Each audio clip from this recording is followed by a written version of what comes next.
Lo primero, agradeceros vuestro ratito de parar con el ritmo de trabajo cotidiano, que ya sé que enero es la cuesta de vuelta a la oficina, a los papeles, a todo, así que muchas gracias por asistir. Como Tito ya ha introducido antes, soy Ana Peñalver, vengo desde Madrid, trabajo en Oficina Central, en la Fundación Texos de Tecnologías Sociales.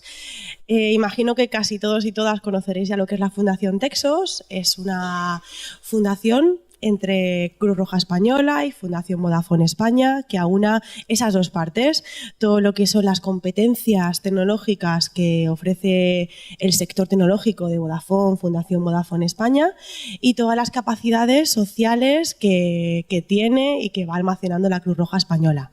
Entonces, la Fundación Texos inicialmente surge con proyectos muy antiguos y que a todos os sonarán, que es la teleasistencia móvil, la teleasistencia domiciliaria, etcétera, pero ahora hacemos otras muchas más cosas, incluso que suenan a futuristas, como la realidad virtual.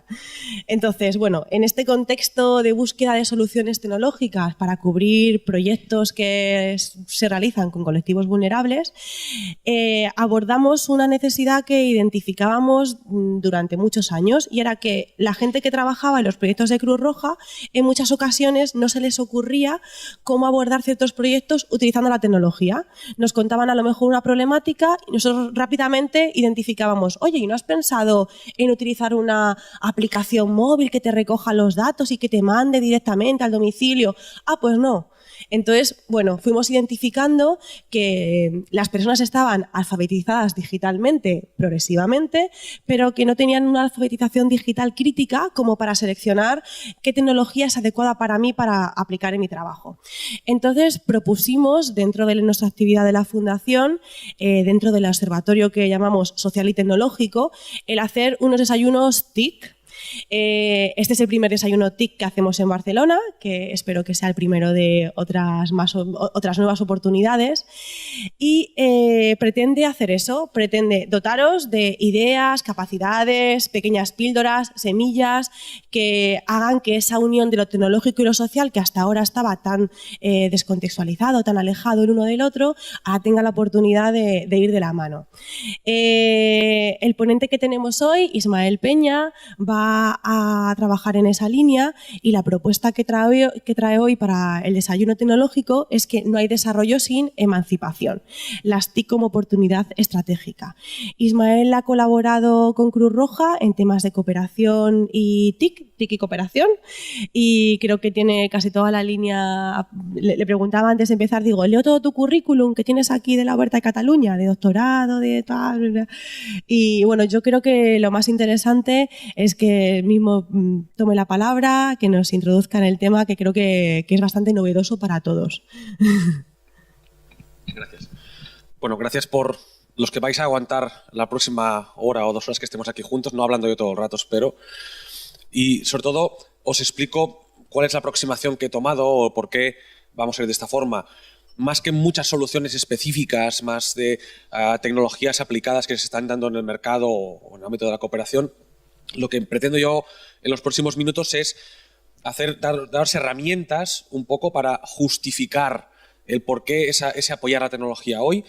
No por el solucionismo que hay desde algunos ámbitos, de que la tecnología lo va a solucionar todo y todo es solucionado a través de la tecnología y abrazarla incondicionalmente porque la tecnología es una varita mágica, no va por ahí, pero sí porque estamos en un punto de cambio muy importante socialmente, no tecnológicamente solamente, porque la cooperación al desarrollo y lo que es la asistencia a los ámbitos de exclusión social pueden beber de la tecnología. Y seguramente la parte más importante, que es la que voy a centrar, porque si no hacemos eso, la tecnología va a pasar de ser una utopía que lo va a solucionar todo, eso es discutible, pero que sí que no es discutible es que la tecnología va a ser un vector de exclusión social muy fuerte, fortísimo, y que como mínimo, a lo mejor no mejoraremos el mundo utilizando tecnología con la gente con las que trabajamos, pero sí evitaremos que empeore, lo cual no está nada mal. Es decir, evitar que las cosas empeoren de hoy en el futuro es yo creo que una aspiración como mínimo legítima.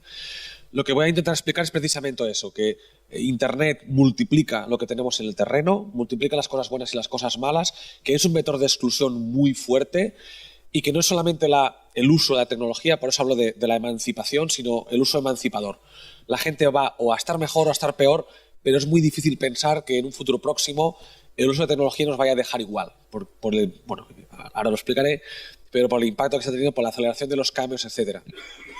Empiezo con una cosa muy práctica o muy aplicada, después voy a tomar mucha distancia, diréis, ¿este hombre de qué está hablando? Voy a ir prácticamente a Amartya Sen y a los 90 y me voy a separar mucho de nuestro objeto de estudio. Pero aquí, que no lo veis, pero está colgado en internet y ya lo podréis leer después, es un estudio que hicimos con Fundación Splay sobre qué espera la gente en ámbitos de salud por la tecnología. Y prácticamente no hay nada que sea lo habitual de, pues voy a tomar mejor las pastillas, o me va a ayudar a tener un reloj que me diga cuándo tomar las pastillas, o me va a ayudar a las cosas más que nos vienen más a la cabeza, más directas, de mejorar esa eficiencia, esa eficacia de cómo lo hacíamos antes. Hay temas de acompañamiento, hay temas de cuidado de enfermos, hay temas de empoderamiento porque estoy más informado y puedo tener una relación más de tú a tú con los médicos. Hay temas de comunidades de práctica entre los médicos, temas de comunidades de práctica entre los pacientes, temas de comunidades de práctica, para mí es un tema muy importante, comunidades de práctica entre los cuidadores. Entonces, y como veis además con el gráfico, todo es igual de importante. Y dices, bueno, pues vaya porquería de priorización. Y esa es la cuestión en parte, tenemos unas tecnologías que van a ser totalmente capilares en prácticamente todo lo que hacemos y que vamos a tener que estar pendientes de cómo en todos los ámbitos los utilizamos. Lo diréis si queréis, además en términos más técnicos. No es solamente utilizar las tecnologías para evitar la brecha digital o para mejorar unos puntos donde creíamos que la tecnología era muy importante, sino que si no tenemos una concepción más 360 de todo lo que es la relación con el ciudadano, la relación con el paciente, la relación con el excluido social, va a ser muy fácil que por una de estas brechas se nos cuele esa desigualdad social. Y ahora tomo ese zoom hacia afuera, tomo esa gran distancia y vamos a ver qué entendemos por desarrollo. Insisto, me voy a ir muy lejos, después voy a acabar acabando en salud electrónica o en e-salud o en temas de TIC y salud, pero creo que vale la pena hacer un paso atrás o varios y qué es lo que entendemos por desarrollo socioeconómico o desarrollo en general, ¿no? Y lo que clásicamente se ha hablado de esto, digamos, de lo que es desarrollo, si queréis desde Ricardo o desde incluso desde Adam Smith, a 200, 300 años hacia atrás, era prácticamente que la gente tuviese recursos, que la gente tuviese cosas. Perdona que no sea muy técnico en las palabras, pero esa es la idea, ¿no? Si tengo cosas, tengo acceso a recursos, estoy desarrollado, y si no las tengo, pues estoy subdesarrollado o tengo un vector de exclusión. Y ahí es donde algunos hablan de elección objetiva. Si tengo un pozo de agua, puedo objetivamente escoger pues puedo beber. Si tengo un techo, pues tengo esa elección de estar cobijado, si tengo ropa, si tengo comida, etcétera. Y si no, no tengo esa elección objetiva porque no está la escuela, si está a 2.000 kilómetros de distancia, pues no puedo escoger ir a la escuela.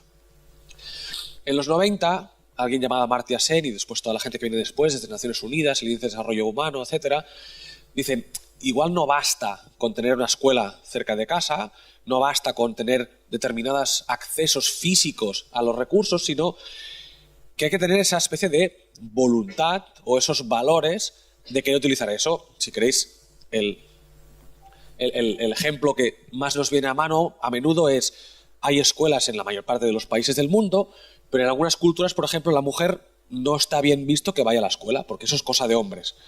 En este país mismo, sin ir más lejos, hace 50 años, que la mujer votase, aunque podía hacerlo, no era una gran idea. Entonces, a mi madre le decía a mi padre, oye, ¿qué tengo que votar en las próximas elecciones? Ella podía votar, de hecho, ella iba a votar. Pero lo comentaba en casa y probablemente mi padre le sugería cuál era el sentido del voto que era mejor para todo el mundo y especialmente para ella.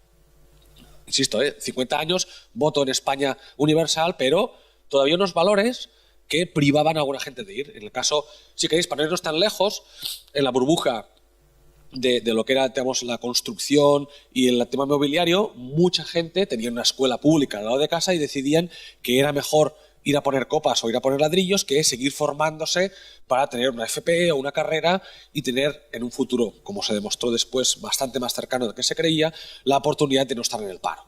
Esa elección subjetiva va de esto, de tener esos valores que nos dicen, a pesar de que tenga o no la acción objetiva de poder tener acceso a recursos, hace falta que yo querer hacer eso. En el caso de los jóvenes, en el mercado de trabajo, la educación es uno de ellos. En el caso de la mujer, en muchos mundos, no solamente lejanos, sino también propios, de emanciparse, etcétera, etcétera, etcétera. Y esa es la parte que, sobre todo, Amartya Sen y compañía en los 90 introducen con las capacidades. Pero no solamente hace falta tener acceso físicamente a los recursos, no solamente hace falta querer acceder y utilizar esos recursos, sino que hace falta que te dejen hacerlo. Esta seguramente es la parte más evidente, pero aún así, en términos de desarrollo, incluso hoy en día, sabemos que tiene muy poca relación la democratización con el PIB. Decimos, el PIB es un índice de desarrollo o un indicador de desarrollo muy válido, y en cambio el PIB no recoge nada de democratización. Es más, sabemos que la economía medida solamente en términos de PIB es independiente del tema de democratización. Eso es así. Hay dictaduras que funcionan súper bien en términos económicos y democracias que funcionan súper mal en términos económicos. No hay relación. Pero en cambio, sabemos que en términos de emancipación, de libertades, de derechos, esa elección efectiva, poder hacer algo, no porque tengo acceso físico, no porque yo quiero hacerlo, sino porque además me permiten hacerlo, es una cuestión básica para esa emancipación, para la felicidad, etcétera, etcétera, etcétera. Y dejadme que introduzca en este momento 3 palabras que seguramente no es la definición más canónica que tenemos en el diccionario, incluso en la literatura de desarrollo, pero que me va a venir muy bien para explicar la parte que vendrá después. Me permito redefinir libertad aquí como esa ausencia de barreras a poder acceder a recursos. Entonces yo tengo la libertad de ir a la escuela porque tengo una escuela, tengo la libertad de beber, de estar cobijado porque no me van a echar de casa o porque tengo acceso a alimentación, etcétera, etcétera. Empoderamiento es que yo quiero utilizar esos recursos en mi beneficio, existen, tengo la libertad de utilizarlos, pero además estoy empoderado para poder hacer usos, porque yo quiero, no tengo una cultura que me aplasta detrás y me priva de hacerlo. Pero sobre todo la última parte, esta de gobernanza, y el ejemplo que siempre utilizo es, tú puedes ser un pez en una pecera, tienes libertad para moverte por donde quieras, estás empoderado porque tú quieres moverte, pero no tienes libertad o no tienes esa posibilidad de decir, pues no quiero estar en la pecera, quiero ir a un río, quiero ir a un lago, quiero ir al mar. Gobernanza es poder cambiar el sistema de valores, el sistema de acceso a los recursos, el sistema cultural, en el fondo cambiar ese sistema que nos enmarca y que muchas veces va a determinar el resto. Entonces, intento separar estos 3 conceptos porque después hablaré mucho de gobernanza. En esta concepción de decir, gobernanza es poder cambiar el sistema en el que estoy. No solamente actuar libremente dentro de él, no solamente, y perdona que tome esta deriva, estar en la Constitución española, sino, ¿por qué no?, poder cambiarla también, ¿no? Cosas que están cambiando en el mundo desde que tenemos revolución digital. Y lo voy a casar con lo anterior. He puesto 3 grandes etapas, y ahora ya voy entrando en revolución digital, 3 grandes etapas, sé que son muy cuestionables estas etapas, pero una, si queréis, la preindustrial, desde el neolítico o desde la noche de los tiempos hasta la revolución industrial, la ilustración, si queréis, la revolución científica en el siglo XVII, XVIII, una parte industrial que son los últimos 300 años en los que hemos estado viviendo, y luego una era digital que no sabemos si empieza con los conductores o semiconductores, con las válvulas, con los diodos en el siglo pasado, en el siglo XX, a mediados del siglo XX, en los 60, 70, o con Internet, que cada uno ponga la fecha donde quiera, a lo mejor no estamos todavía en ella, ¿no? Pero sí 3 grandes cambios: preindustrial, donde el neolítico nos lleva a ser sedentarios, a la estratificación, a la especialización de tareas, etcétera. La sociedad industrial, con la revolución industrial, el coche, el vapor, la electricidad, etcétera, y lo digital. Esto sé que va a ser espeso y todavía se aleja más de la parte de cooperación y desarrollo, y diréis, ¿este hombre de qué va? De verdad que si me hacéis un voto, digamos, de fe o de confianza, veremos cómo esto después va a afectar lo que yo considero que debe ser la reflexión de cooperación y desarrollo y el impacto que las TIC está teniendo en la cooperación y desarrollo. Insisto que va así, no es cómo la cooperación y desarrollo tiene que utilizar las TIC, sino cómo las TIC están impactando en la cooperación y desarrollo. Es decir, cómo tenemos que hacer una reflexión estratégica de cómo nos organizamos, de qué tipo de productos o de servicios ofrecemos y cómo nos relacionamos con la sociedad. Muy bien. ¿Qué herramientas hemos tenido estos últimos 2.000, 3.000 años? ¿Qué coste tenían? Época preindustrial, coste del capital, bajo. Es decir, cuando tengo unas herramientas, pues para coser, una aguja y un alfiler, o tengo un hilo, o tengo algo para llevar agua de una parte a otra, pues unos cubos de latón o unas tinajas de barro, pues en la época preindustrial este coste era relativamente bajo, cada uno se hacía sus cosas y producir tenía un coste relativamente bajo en el sentido de que los medios de producción eran relativamente baratos. No ocurre así con la revolución industrial, donde tenemos que montar una gran empresa, unas grandes inversiones, los Altos Hornos de Vizcaya, las líneas de montaje de Martorell de la SEAT, digamos, todo lo que es producción de electricidad, es decir, cualquier cosa, en general, si queréis en término medio, en la época industrial tenemos que poner una gran cantidad de capital para que podamos hacer un impacto. Si queréis, en cooperación de desarrollo ha ocurrido lo mismo. Tenemos cada vez más ONGs, cada vez más grandes para poder escalar mejor sus servicios. Sabemos que la gran cooperación de desarrollo lo hacen unas cuantas ONGs, pocas ONGs, bien articuladas, bien engrasadas, muy profesionalizadas. Ese coste de capital de constituirse como una industria de la cooperación de desarrollo incluso, también cada vez tiene rendimientos de escala y es eficiente, más eficaz, cuanto mayor mejor. En el mundo digital, ¿qué ocurre? Que cada vez es más bajo. Uno puede montar ahora mismo un periódico, pues yéndose a YouTube, yéndose a un blog y lo monta y es súper fácil, súper barato, súper efectivo. Luego tiene otros costes asociados de intentar llegar a todo el mundo, etcétera, pero no hace falta montar grandes montajes para poder salir al mercado. En este caso, si queréis, el ejemplo de un periódico es el más normal. Para montar un periódico hace falta tener a 100 personas en una gran nave industrial con sus rotativas, con sus ordenadores, con sus mesas, con sus cosas. Ahora, para montar el Huffington Post, lo monta la señora Arianna Huffington una tarde en su casa. Después vienen más cosas, por supuesto, para que eso funcione, pero ese capital digital es cada vez más y más y más barato. Montar una tienda por internet hoy en día es irse a Amazon y darte de alta en Amazon y ya está montada la tienda, ya la tengo montada y me pongo a vender. Digo Amazon, digo Etsy y otras muchas iniciativas. ¿Qué no se pasa con las economías? Pues antes, para hacer un jersey, una persona un jersey. Había que tener una persona dedicada a hacer aquello. Para hacer una tinaja, una persona una tinaja. Para ir a buscar agua, una persona y un cubo.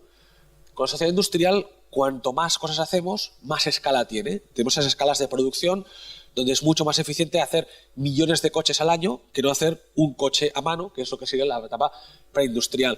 Era más eficiente hacer millones de jerseys al año o al día que no tejer una persona, porque hemos introducido ese capital que permite producir, permite multiplicar la efectividad, la eficacia. ¿Qué pasa con el mundo digital? No va a depender tanto de que seamos capaces de hacer muchas más cosas, sino de aglutinar muchas más personas alrededor. Facebook funciona no porque consiga hacer más mensajes en menos tiempo, sino porque hay mucha gente ahí metida. Esas escalas de red que nos permiten multiplicar el alcance, multiplicar las interacciones.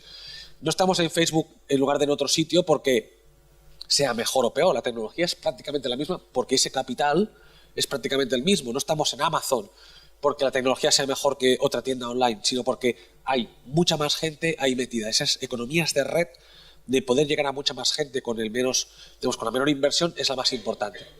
Insisto que vosotros estáis pensando que me he ido mucho de tema. Después veremos cómo baja esto. 3. ¿Cómo nos apropiamos de esa tecnología? Es decir, si es barata o no lo es, qué escalas tiene. Vamos a ver cómo la humanidad se ha conseguido apropiar de esa tecnología. En una época, digamos, preindustrial, si queréis, de manufacturera, realmente estaba distribuido. Como decía, pues cada persona tenía su alfiler para coser, su persona tenía su torno para poder hacer esas tinajas, cada persona tenía su cubo para ir a buscar agua. En el mundo industrial eso se concentra. Sabemos que tenemos unos pocos capitalistas que copan prácticamente todas las herramientas de producción y una gran masa de asalariados o de obreros que van a utilizar esas estructuras centralizadas. Y en cambio vemos que en el mundo digital ya no ocurre así, o no podría ocurrir así. Es posible que haya una redistribución de esas herramientas. Decía antes el ejemplo de los blogs como herramienta de publicación. O si queréis de los canales, no YouTube, los canales de YouTube para poder utilizarlos. Prácticamente todo el mundo, como esas herramientas digitales son baratas o son prácticamente sin coste o no tienen coste marginal, prácticamente todo el mundo puede apropiarse de esa tecnología, puede utilizarlas, puede quedárselas para hacer una página web, un canal de televisión, de streaming, una canal de comunicación a través de redes sociales, puede tener un ordenador que es relativamente barato para producir cualquier tipo de trabajo relacionado con conocimientos. Es decir, no necesitamos de nuevo montar esos grandes hornos de Vizcaya o esas grandes carreteras, sino que realmente en casa de cada uno, en el móvil de cada uno tiene esas herramientas de producción que para el ámbito del conocimiento están muy, muy distribuidas. No obstante, ¿qué sucede? A la hora de apropiarse de los beneficios, no de la tecnología, sino de los beneficios de la tecnología, que las escalas, las economías que antes hablábamos, funcionan ahí muy bien y desvirtúan, digamos, cambian el sentido de esa explotación.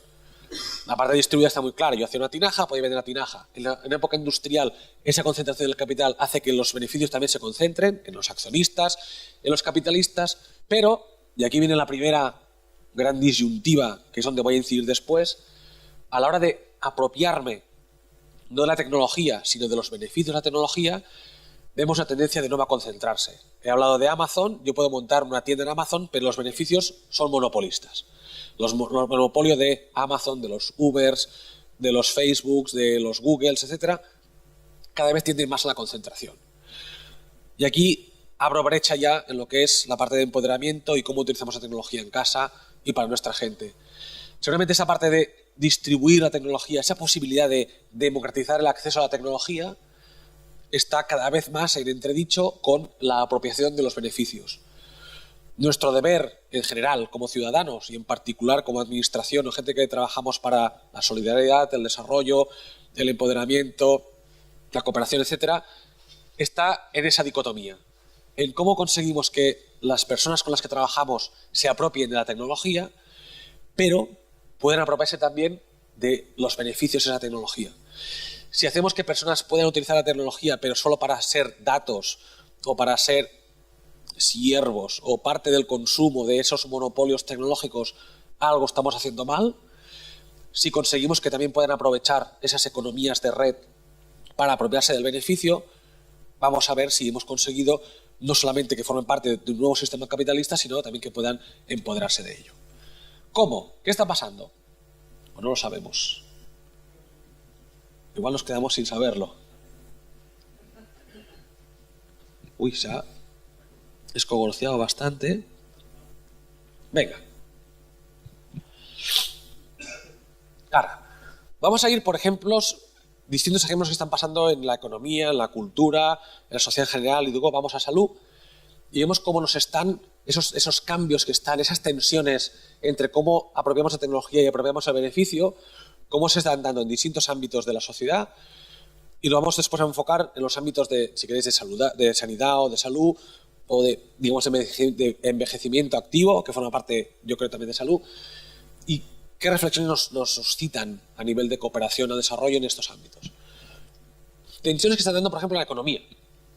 El crowdsourcing, famoso crowdsourcing, que significa que no solamente unos pocos tengan unas ideas que las llevan en un laboratorio y lo convierten en una cosa de negocio, sino ver cómo muchas personas trabajando sobre un mismo tema pueden acabar sacando más soluciones. Pensemos en crowdsourcing, y voy también mirando hacia salud, no solamente como a gente que propone soluciones, que es lo que hemos visto solamente, es que los consumidores nos digan qué les parece mi producto, que los consumidores nos digan su opinión sobre nuestro servicio, sino también cómo diagnosticamos, es decir, cuál es mi problema, cuál es mi necesidad o cuáles son mis anhelos. El tema de crowdsourcing también es, aparte de proponer soluciones, que mucha gente decida o pueda decir qué necesidad tiene, qué necesidades tiene. No solamente, insisto, del diseño final, sino poder decir, más allá de unos expertos que creen o que escuchan a la ciudadanía, que puedan participar en procesos de diseño o que procesos de detectar necesidades. También la cuestión de propiedad, de quién son las cosas. Una cosa que en propiedad intelectual o en los tipos de productos que estamos viendo cada vez más, esa propiedad de quién es. Cuando producimos entre todos ese crowdsourcing, cuando entre todos utilizamos esas tecnologías que cada vez son más plurales, que cada vez son más baratas de utilizar, de quién son las cosas, de quién son las ideas. Esos intangibles, la música digital, los procesos de crowdsourcing que generan productos nuevos, de quién son esas cuestiones. La cuestión de propiedad, digamos, ligada al tema de plusvalía. ¿Quién se queda esa plusvalía? Cuando entre todos estamos trabajando con herramientas distribuidas, cuando todos estamos trabajando en temas de propiedad colectiva, esa plusvalía de quién es, para que veamos dónde estamos. Por ejemplo, en cooperativas de agroconsumo, esa plusvalía, por ejemplo, se distribuye hacia atrás, hacia el consumidor. No se la queda la persona que está en la cooperativa porque no es un capitalista, sino que realmente ha permitido a la tecnología poder hacer un repartimiento mucho mejor, para mí es mejor al menos, para mis valores personales hacia atrás de esa plusvalía, que redundan muchas veces en el precio. ¿Cómo fijamos el precio en productos donde el coste marginal es cero? Cuando tenemos una copia de más de un MP3, cuando tenemos una copia de más de un libro electrónico, cuando tenemos una copia de más de un producto digital, ese precio lo fijamos en función de ¿qué? De los costes variables, que no existen, no son prácticamente cero. ¿Dónde está esa cuestión? O por último, temas de impuestos, el tema de la deslocalización de empresas, el tema de trasladar esos distintos precios y plusvalías hacia adelante o hacia atrás. ¿Cómo tarificamos esa cuestión? En fiscalidad estaría, por ejemplo, el tema de los robots. El robot es capital, es trabajo. ¿Cómo vamos a fiscalizar eso? Como si fuesen rendimientos del trabajo, rendimientos del capital. Tenemos que prever o frenar esos robots de que nos quiten trabajos a los demás. Y en cualquier caso, temas que teníamos bastante por la mano, sabíamos que querían decir la propiedad, la plusvalía, el precio. Con la introducción de nuevas tecnologías digitales, como mínimo se ponen de entredicho cómo estábamos trabajando con ellas. ¿Me permitís un segundo?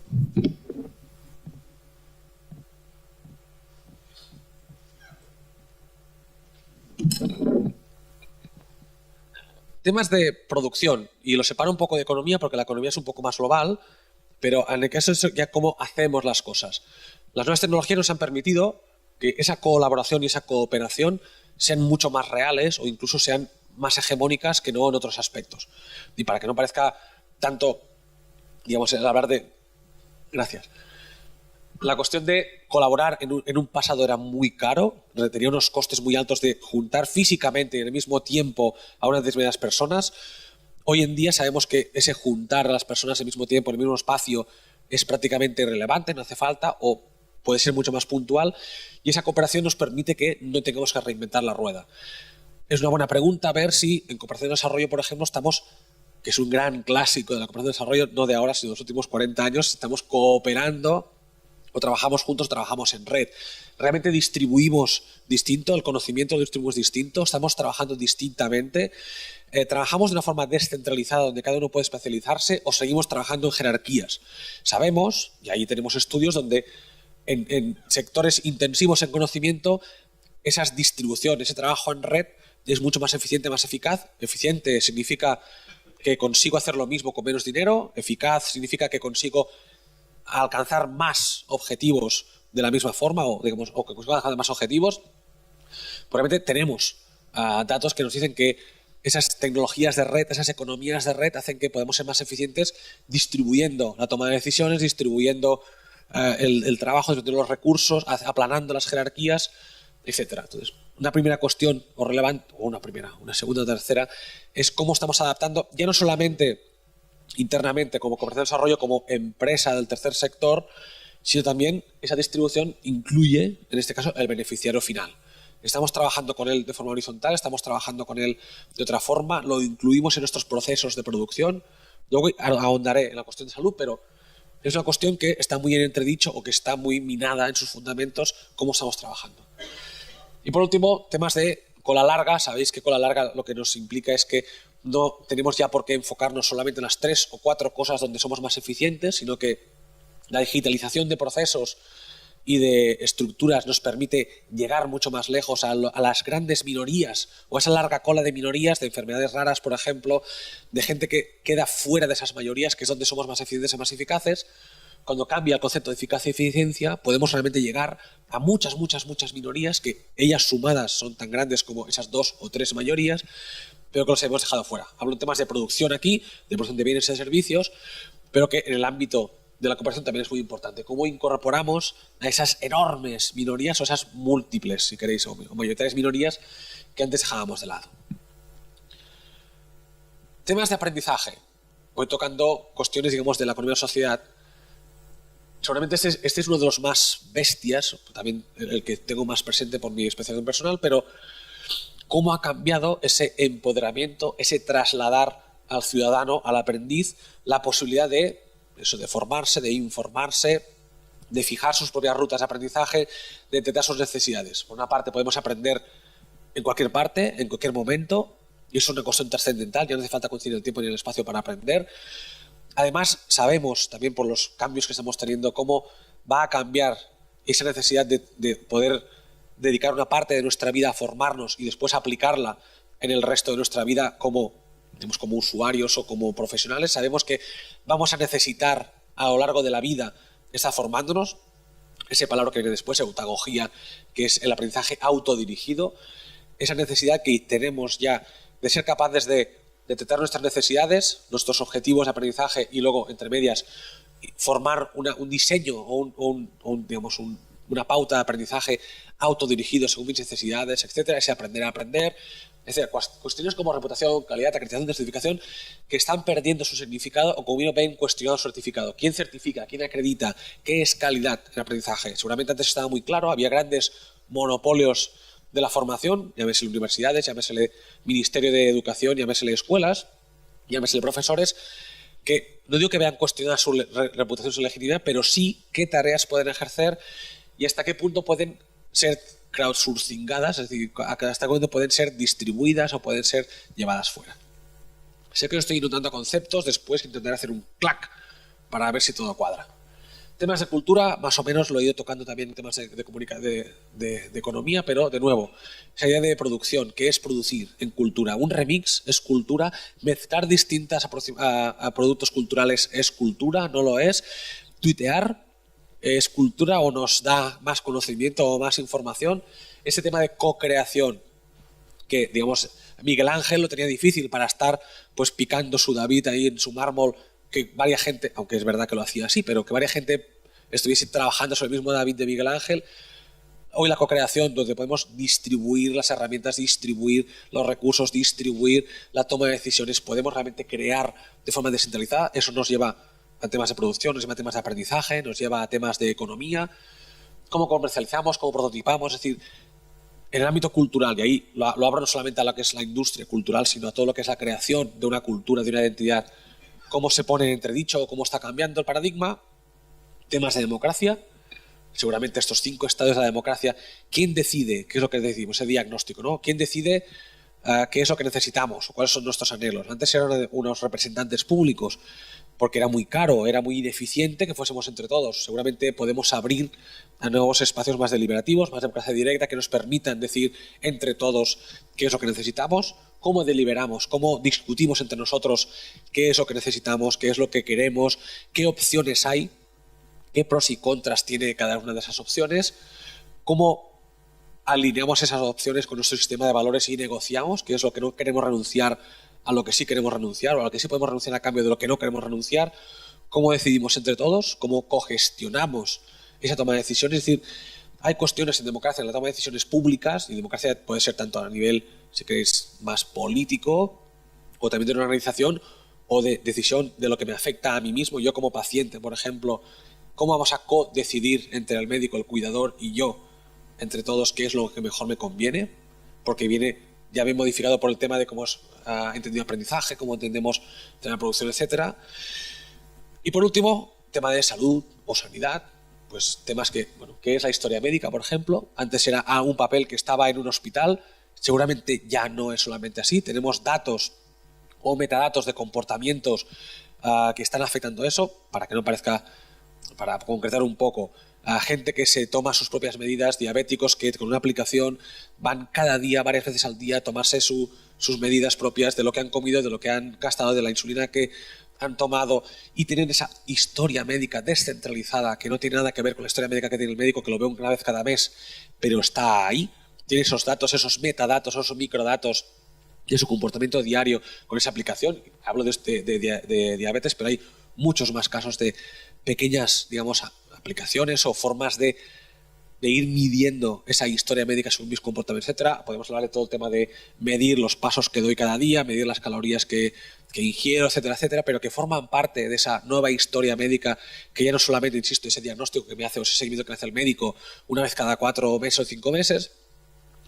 Todo el tema de comunidades, si queréis, de cuidadores o de enfermos que generan nuevo conocimiento, que generan nuevo apoyo no solamente emocional, sino muchas veces incluso también de tratamiento, con los riesgos, evidentemente, que eso tiene, de que alguien se autotrate o automedique o autodiagnostique, pero que están ahí, comunidades que emergen de forma natural y descontrolada, si queréis, de forma distribuida, no jerárquica, no controlada, no mediada por alguien, pero que la tecnología sí nos ha permitido que estén saliendo y la gente esté ahí.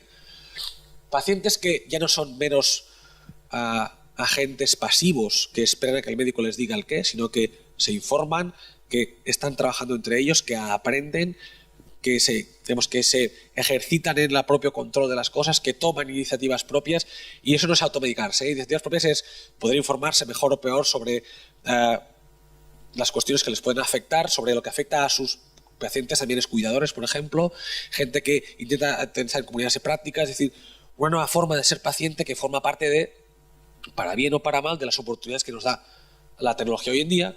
Y lo mismo con el envejecimiento, es decir, gente que ya no se queda en casa a morirse durante 10, 20, 30, 40 años porque se han jubilado y es lo que espera la sociedad de ellos, que se aparquen, sino que toman la iniciativa de hacer cosas distintas, con sus limitaciones, con sus discapacidades, pero que toman la iniciativa de, a través, a veces, de la tecnología o gracias a la tecnología, hacer otras cosas que, digamos, no estaba esperado que hiciesen.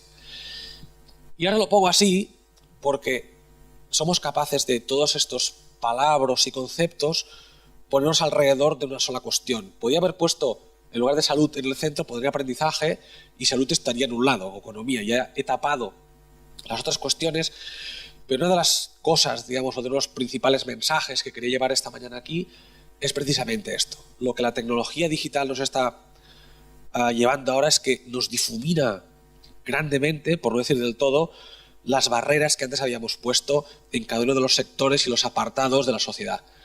Y lo difumina por dos cuestiones. Una, porque esos costes que decía antes del capital, esos grandes costes de inversión, de hacer industrias de la vivienda, de las carreteras, de los coches, del acero, de Vizcaya, etcétera, caen. Esa tecnología que ahora es ubicua, que es prácticamente gratuita, que todo el mundo puede utilizar, hace que esa industria que estaba tan compartimentada no esté tan compartimentada, que las soluciones que aplican en un caso puedan utilizarse en muchos otros casos.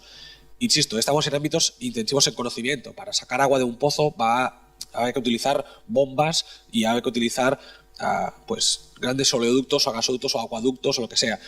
Pero para el ámbito del conocimiento y sanidad hay una parte muy importante que es conocimiento. Pues esas grandes barreras de esos monopolios capitalistas, de grandes inversiones, se vienen abajo y hacen que las soluciones puedan ser mucho más horizontales. Pero después, la más importante es que el ciudadano es consumidor, ciudadano, es padre o madre, es paciente, es aprendiz, es todo el rato, va a mezclar esas cosas. Antes yo era aprendiz cuando estaba en la facultad y cuando volvía a casa era amigo o era compañero o era marido o era padre y después cuando estaba dando clases era profesor. Ahora esas barreras también se han venido abajo. Las tecnologías que utilizamos para buscar un restaurante son prácticamente las mismas que utilizamos para informarnos de la diabetes que tiene mi hijo y para ver cómo puedo ayudarle yo mejor en ese diabetes. Es la misma tecnología que utilizo para aprender en una plataforma online. Es la misma tecnología que utilizo para poder votar en una iniciativa ciudadana o del Ayuntamiento de Participación y Democracia Electrónica. Es prácticamente la misma tecnología. Y si queréis, si la tecnología no es exactamente la misma, la lógica que hay detrás sí que es prácticamente la misma. Esta foto lo que pretende decir es, si vamos a utilizar o a pensar una como entidad de cooperación al desarrollo, como un sector industrial, entre comillas, ya me entendéis, industrial que va a hacer lo mismo que hacía antes con esas herramientas que son más eficientes, más eficaces y más baratas, pero vamos a hacer lo mismo, seguramente no estamos perdiendo una parte de la película de que ya no estamos solos, sino que realmente estamos en una especie de gran nube donde mucha otra gente va a participar. Y mucha otra gente significa que esos Amazon y esos Ubers tarde o temprano van a entrar en temas de sanidad, van a entrar en temas de salud, van a entrar en temas de envejecimiento educativo y que podemos, entre comillas, competir con ellos o aliarnos con ellos. Yo creo que Texas es una buena iniciativa, en ese sentido, un ejemplo de cómo podemos precisamente trabajar distintas instituciones que hacen cosas aparentemente muy distintas, pero que en cambio están en un entorno que es esa digitalización, esas tecnologías digitales, que es tan fácil darles la vuelta, es tan fácil que puedan tener esas sinergias entre ellas, que, insisto, esa idea de la industria vertical y especializada empieza a desdibujarse. Pero sobre todo la otra parte, de a qué tipo de ciudadano vamos a acceder. Y ahí es la otra cuestión de ese, porque decía ese empoderamiento, esa emancipación forma parte del progreso. Si nos fijamos solamente en que esa persona tenga una salud, iba a decir salud saludable, y tenga salud saludable y nada más, porque Cruz Roja se ha enfocado solamente en que la gente pues tenga acceso a insisto, a tratamientos de diabetes o a cuestiones de salud básica, porque son inmigrantes y tienen rentas bajas, etcétera, etcétera, etcétera. Estamos actuando en un foco que es muy importante, claro que sí, pero lo que veremos es que seguramente ese agua se escapa por muchas partes. Es muy probable que en un futuro inmediato, si no en un presente, es muy probable que mejorar la salud de alguien no pase por darle un paracetamol al final del día, no pase por dar un paracetamol, que también, no estoy negando que haga falta un tratamiento final y específico a su cuerpo, pero es probable que la cuestión del aprendizaje sea muy relevante. Es muy probable que si actuamos sobre el aprendizaje de esa persona le permita emanciparse de otra forma, le permita participar en comunidades donde otros muchos como él como paciente, como sus allegados como cuidador, estén trabajando. Y es muy probable, y eso tenemos experiencias muy, muy interesantes aquí, que nuestra actuación sobre el cuerpo, iba a decir después sobre el alma, sea marginal respecto a los beneficios que puede tener hacer temas de cooperación y desarrollo en sanidad desde la educación, desde la co-creación, desde la distribución, desde crear comunidades múltiples donde se junten empresa, pacientes, médicos, etc. Una de las experiencias más bonitas que conozco, que es un compañero de la Universidad Oberta de Cataluña, es precisamente una comunidad de práctica que hizo sobre la síndrome de Lowe. Los que no estáis metidos en este tema, síndrome de Lowe es una enfermedad rara, con una prevalencia de una persona entre 1 millón, por lo cual en Barcelona pues habrá una persona o dos con síndrome de Lowe, no hay más.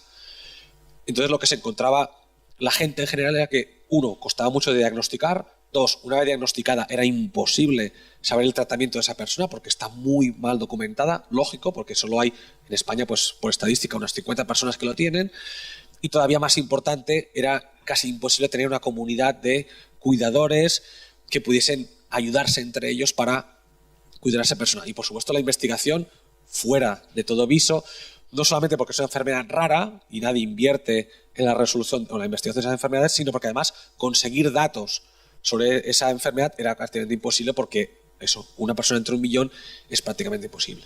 Una cosa que se hizo es una comunidad de investigadores, cuidadores, familiares, iba a decir pacientes, no, porque tienen deficiencia intelectual muy grave, pero de habla hispana, donde en lugar de estar 50 millones de españoles, están 500 millones de hispanoparlantes, donde los propios cuidadores aportan datos, medidas biométricas, etcétera, para que los investigadores puedan trabajar sobre ellos. Ahora ya no solamente tienen un caso, sino que tienen cientos o miles de casos.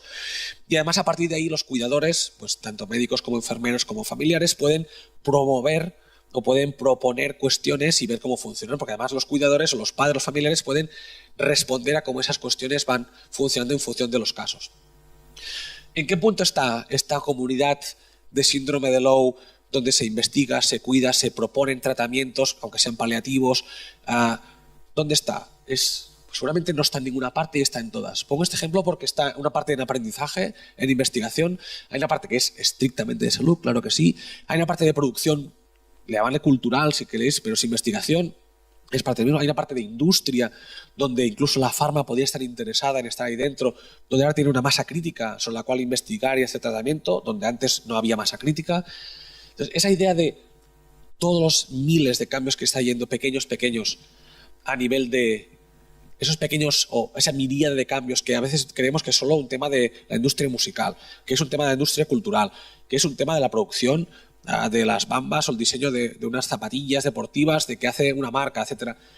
Realmente a mí se me hace muy difícil pensar en esta sectorialización y sobre todo desde el punto de vista de, en este caso, del paciente, de nuestro objetivo último, que es mejorar esa vida de las personas, no intentar atacar esas cuestiones, digamos, hasta el final, desde el punto de vista final. Si queréis, como colofón final, porque diréis, ostras, pues nos hemos quedado todavía muy lejos, ¿no? La idea de que se me hace cada vez más difícil pensar en sectores, en unas herramientas que van a ser aplicadas en cada uno de los sectores, en producir una cosa, en sanidad otra, en cooperación en otra, en aprendizaje otra. Se me hace cada vez más difícil porque, insisto, son las mismas herramientas, las economías no están en cuánta gente, en la ratio esa de capital y cuánta gente cuánta producción vamos a poder hacer, sino precisamente cuánta gente alrededor nuestro vamos a poder trabajar, cómo dialogan entre ellas todos los ámbitos. Esto para las ONGs es muy complicado. Ha habido una paulatina, digamos, especialización, fruto de esa industrialización del sector, que nos ha pedido a estar cada vez más centrados en una cuestión o en otra cuestión, porque tenemos diferentes ONGs cada vez más especializadas. Y lo que pasa con las empresas, con las universidades, con los investigadores, que pasa con todo. Y esas barreras se desdibujan, pero la oportunidad es de poder trabajar con otras instituciones que están trabajando en temas parecidos, con herramientas muy parecidas, pero a lo mejor con objetivos aparentemente distintos. Y digo aparentemente distintos porque, insisto, se me va a hacer muy difícil pensar, y ahora sí que nos hemos muerto del todo, ¿no? Bueno, es igual. Se me hace difícil pensar a corto plazo que podamos decir que estamos actuando sobre una persona si no tenemos esta visión holística o comprensiva. Y diréis, ostras, pero esto es una trastada, pedirle a Cruz Roja o a Texos que esté ahí haciendo todo. No podemos hacerlo todo, tenemos nuestros límites. Bueno, pues una cosa es hacerlo todo y otra cosa es tener en cuenta que tu acción está muy vinculada seguramente a todos los ámbitos de conocimiento o de socialización o socioculturales que tenemos alrededor. Es decir, ya me distrae y pierdo el hilo. Pero la idea es, sigamos actuando, si queréis, o tener unos objetivos muy claros, una visión muy clara sobre dónde actuamos y en qué parte, pero el escenario ha cambiado tanto que si lo que hacemos es solamente actuar sobre esa pequeña cuestión que es dar acceso a la cuestión objetiva o incluso cambiar la parte de emancipación, los valores, no estamos quedando cortos. Seguramente tenemos que actuar sobre los tres ámbitos, la acción objetiva, la subjetiva y la efectiva, e intentar que sea la persona la que haga su mapa mental en todos sus ámbitos de aprendizaje, de socialización, de producción cultural, etcétera, pueda tener esa dirección o tenemos esa parte de encajar cómo la salud o cómo la acción sanitaria puede estar encajada en todo ese mapa que cada vez se mezcla más y cada vez está mucho más, entretejido. Perdona que he acabado un poco distraído, pero me ha roto un poco el hilo mental. Está la pantalla aquella, pero...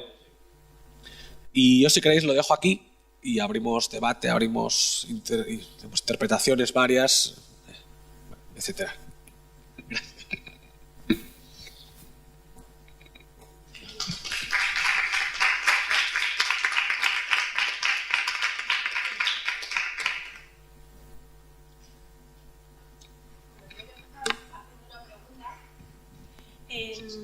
Sí. Muchas gracias, Ismael, por la participación. A mí me surgía, viendo tu presentación, la verdad que muchas cosas, ¿vale? Muchas ideas así alrededor. Por ejemplo, nosotros trabajamos bastante con colectivos vulnerables, ¿vale? Con personas con discapacidad. Y nos encontramos con la dificultad de que hay una serie de normativas, de leyes, que establecen, por ejemplo, que el acceso a las tecnologías debería ser accesible para todas las personas. Y eso las permitiría estar empoderadas y las permitiría una participación en la línea de lo que estás comentando. Pero claro, viendo todo este ecosistema, de alguna manera las leyes van vinculadas a otros factores. ¿Qué opinas de que haya unas normativas que promuevan la integración, la inclusión, pero que al mismo tiempo el hecho de no estar bien introducidas en el ecosistema puedan ser al mismo tiempo excluyentes? Bueno, igual la respuesta vendrá a decir que precisamente creo que Texos, Cruz Roja, Vodafone y compañía deben ver esas leyes como algo que también les afecta a ellos y no solamente como algo que es ajeno, que es ese sistema que damos por descontado. Entonces ahí vuelvo a una de las primeras diapositivas. Será muy difícil en un futuro próximo hacer nada que sea emancipador precisamente si no tenemos una cierta gobernanza sobre ese sistema. Poder cambiar ese tipo de leyes que permitan no solamente hacer cosas dentro de ese marco legal, sino poder cambiarlas, iba a decir, no a nuestro placer, pero sí con nuestras necesidades, va a ser muy importante. En ese sentido, se me hace para mí muy necesario que organizaciones del tercer sector de la tecnología se alíen con otras para hacer esos cambios legislativos que, insisto, que parece que van a afectar solamente a un sector, pero van a afectar a toda la ciudadanía. Entonces, no sé si era esa la pregunta, pero en el caso sí creo que son ámbitos donde las entidades, especialmente el tercer sector, tienen que incidir mucho. Y volvemos a lo de antes, pero eso significa que tenemos que dedicar recursos y tiempo seguramente a liderar cuestiones de estas, a lo mejor no, pero sí a saber cuál es el marco legislativo, quién está trabajando en esos marcos y a poder, como mínimo, apoyar. El caso, por ejemplo, de la neutralidad en la red, que se ha trabajado en los últimos años y y en particular estas Navidades se ha saltado por los aires con las nuevas, con el cambio de ley en Estados Unidos, es un campo de batalla que el tercer sector no puede dejar de lado. Hay organizaciones especializadas en eso, la Electronic Frontier Foundation, ExNet y otros que en Europa están trabajando esas cuestiones, pero el tercer sector y en particular Cruz Roja no pueden ver algo como algo ajeno, sino que tienen que estar en ese debate también personándose y amplificando el impacto que eso tiene mucho más allá de lo que pueda ser el ámbito solamente de producción de servicios y bienes tecnológicos, sino que va mucho más allá. Dejar que lo lidere quien seguramente es especializado en ello, pero sí estar atento a eso, hacerse lo propio y ayudar a quien lidera para que esos cambios puedan tener lugar.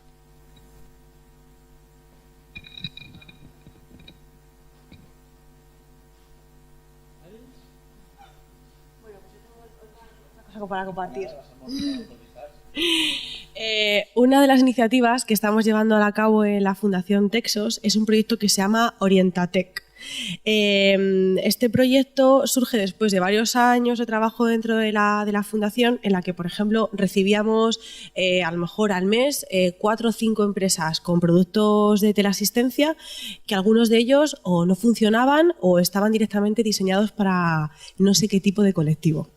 Entonces, asumimos de alguna manera la responsabilidad de hacer un testeo dentro del proyecto Orientatec de esa tecnología con usuarios finales. Entonces, lo que hacemos es que localizamos dispositivos de interés, servicios, y los validamos con un equipo de voluntarios de Cruz Roja.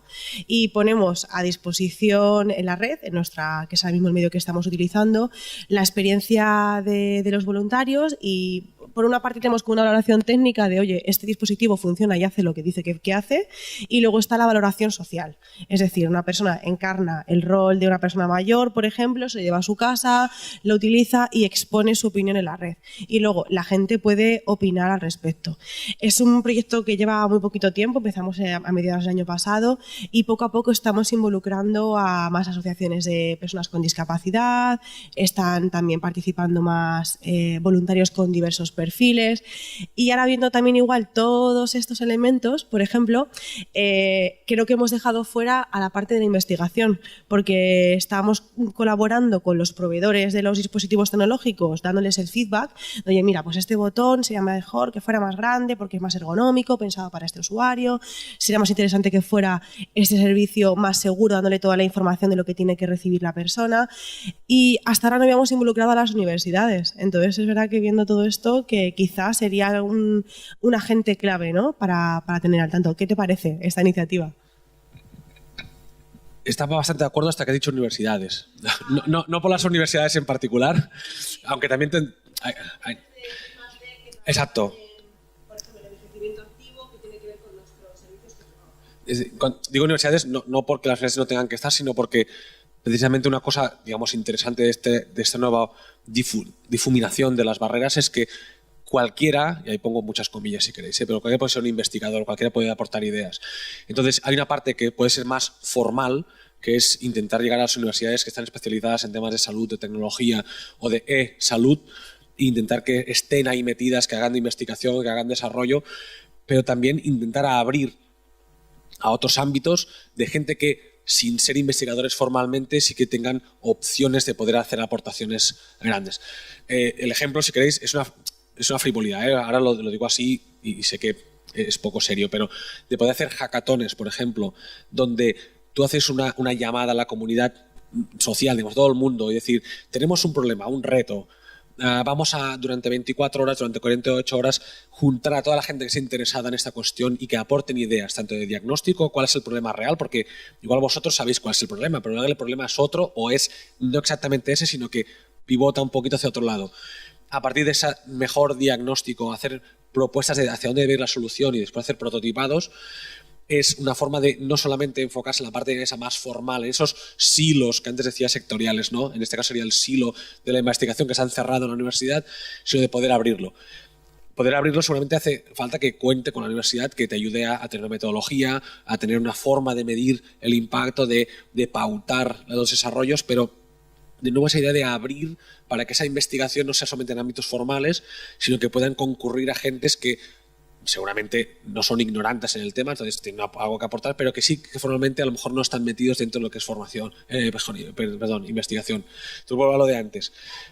Me parece que sí, que digamos, en toda la fase de diseño, etcétera, había que ser más comprensivo e introducir muchas más instituciones, pero precisamente creo que vale la pena dar un paso más allá, ver cuál es el mapa, mapear quiénes son las personas, los agentes que están investigando formal o informalmente, que están creando cuestiones en ese sentido, y ver qué mecanismos tenemos para llegar a ellos. A lo mejor un convenio de colaboración con la universidad va a funcionar bien, pero un convenio de colaboración con un señor que está en el Pirineo y que en su tiempo libre diseña cosas que son una pasada, pero en realidad desconoce, a lo mejor no es la forma.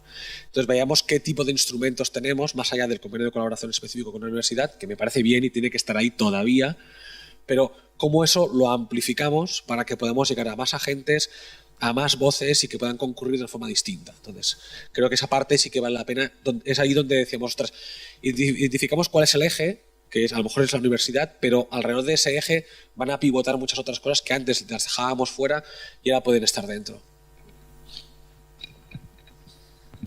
Bueno, que me encanta traer a Ismael porque nos propone hackatones y hace un mes hicimos nuestro primer hackatón social justamente como un punto de encuentro para crear qué es lo que Cruz Roja y TESO en este caso quiere hacer con realidad aumentada e infancia hospitalizada. Estuvimos con la gente también de juventud, o sea que hemos tenido una primera experiencia, la verdad que además muy exitosa.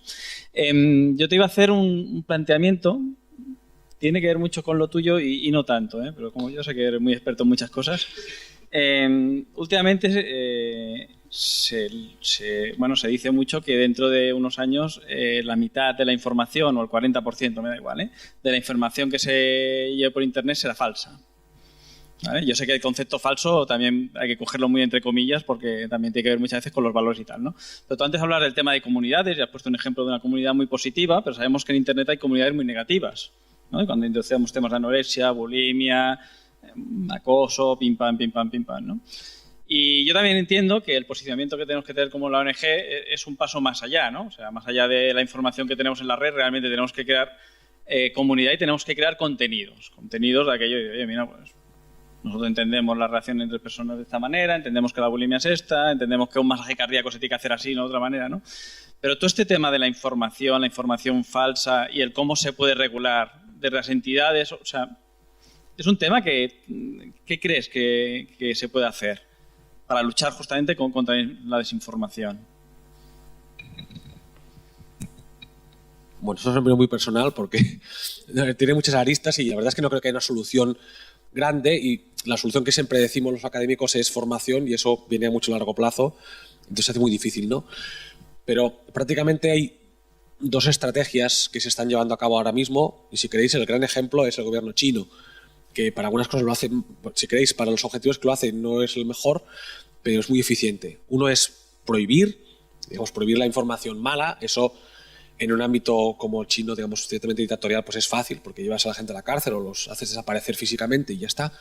En el caso, digamos, de la cooperación o de la educación para temas, por ejemplo, de trastornos alimentarios, seguramente es mucho más difícil, ¿no? El que se porta mal hacerlo desaparecer sería poco ético.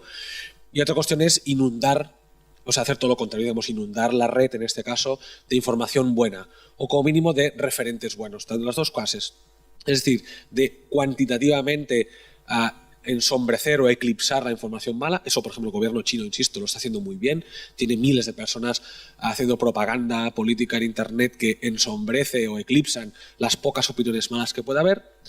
Y la otra sí que es tener referentes claros de quién está dando la información buena. Si queréis un ejemplo que creo que ha sido celebrado en todas partes, al menos en Cataluña sobre todo, cuando hubo los atentados en Barcelona, fue el papel que tuvieron las instituciones, sobre todo Mossos d'Esquadra, pero alguna más, de no os creáis lo que hay por ahí fuera, id a la cuenta de Twitter de Mossos d'Esquadra, que son los que están dando la información buena. No solamente, eso no sucedió de la noche al día, no sucedió porque de golpe pues, que te fías de que Mossos va a hacerlo bien, sino que hay un trabajo previo de convertirte en referente, tanto el 112 como Mossos d'Esquadra, como Gobernación o Interior, de estar siendo referente en ese tema. Entonces hago un poco marcha atrás y vuelvo a lo que decíamos antes, ¿no? Cruz Roja o cualquiera que esté trabajando en temas de trastornos alimentarios. a lo mejor tú puedes creer que no es tu terreno o que tu terreno empieza cuando aquella persona está diagnosticada y cómo la vas a ayudar a su familia con dinero, con recursos, con formación. Pero seguramente lo que tenéis que hacer es atender a todo este ecosistema que teníamos antes. Ser consciente que hay esas comunidades de práctica positivas o negativas, totalmente destructoras, como las comunidades de anemia, etcétera, etcétera. Tener en cuenta cuestiones de educación, tanto virtual como presencial, las escuelas donde se están dando estas cuestiones. Tener en cuenta, digamos, dónde se socializan los jóvenes, qué pasa con los padres que están sufriendo indirectamente esas cuestiones y entonces ver dónde incidir. Cuando haces un programa contra, en este caso, donde decíamos, bulimia y anorexia, ya no te puedes limitar, al menos en el diseño principal. Después, cada uno hará lo que pueda con los recursos que tiene. Pero parece ya que es perderse una parte importante de la película, incidir solamente en el tratamiento de aquella persona físicamente, sino ver cuál es todo el ecosistema. Y a partir de ahí trabajamos, como antes decíamos, con el tema de las leyes, ver quién está trabajando en esas cuestiones y apoyarse mutuamente. Tener un programa que trabaje con escuelas, que trabaje online ¿con quién? Con asociaciones de jóvenes, e intentar llegar a todas partes. Volviendo a tu pregunta, entonces, ¿cómo combatimos esa falta de información, de buena información? Creo que una cosa que, en concreto, Cruz Roja, Texos, Fundación Vodafone o referentes de este tipo pueden hacer es erigirse como instituciones legitimadas, centrales, donde uno pueda acudir sin ningún lugar a dudas. Es decir, cuando voy a buscar algo en Internet, en lugar de buscarlo en Internet, ya voy a buscarlo directamente a Cruz Roja, por ejemplo. 2, que Cruz Roja no desatenga esa cuestión y ya cuando vaya a buscar a Internet ya aparezca Cruz Roja la primera.